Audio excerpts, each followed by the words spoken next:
Bonjour, je suis le gentleman. Et si vous êtes là, c'est que vous n'avez pas de temps à perdre avec un mec qui parle trop et son podcast sur les deux versions de Don Siegel et de Sofia Coppola du film Les Proies.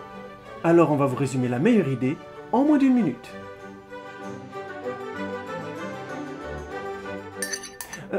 Astrid, on est bien d'accord qu'un podcast chuchoté, personne n'écoute ça.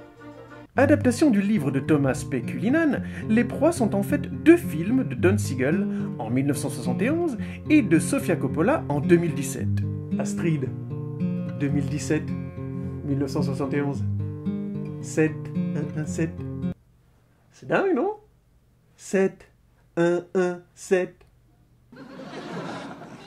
Je sais, vous pensez, s'il n'a rien à dire, il ferait mieux de se taire.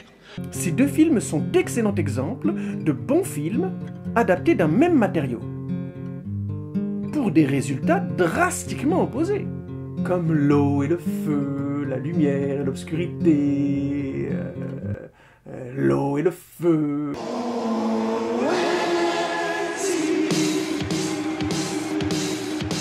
Mais surtout comme l'opposition artistique fondamentale, classique contre baroque.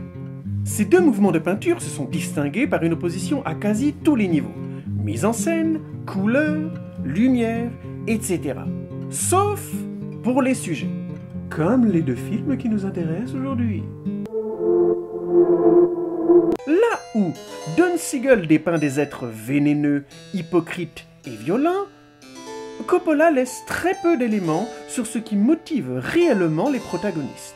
Le contexte de cette maison de jeunes filles sudistes qui choisissent d'accueillir un séduisant soldat nordiste est identique dans les deux films. Mais l'histoire est regardée par deux paires d'yeux différentes et aiguisées. Rarement au cinéma on aura vu ça. Deux visions fortes et singulières d'une même histoire.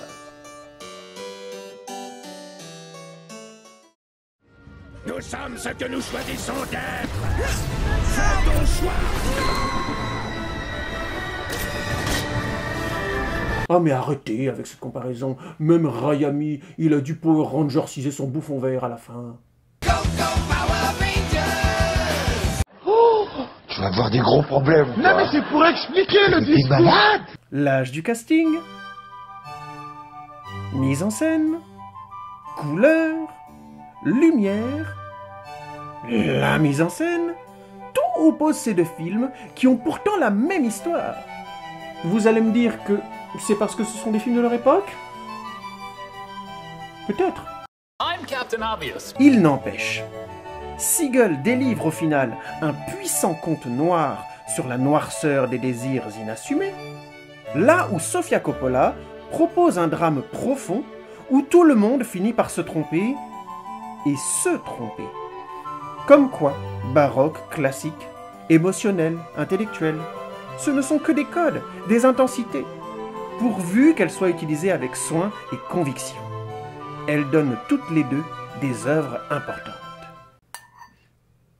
De rien.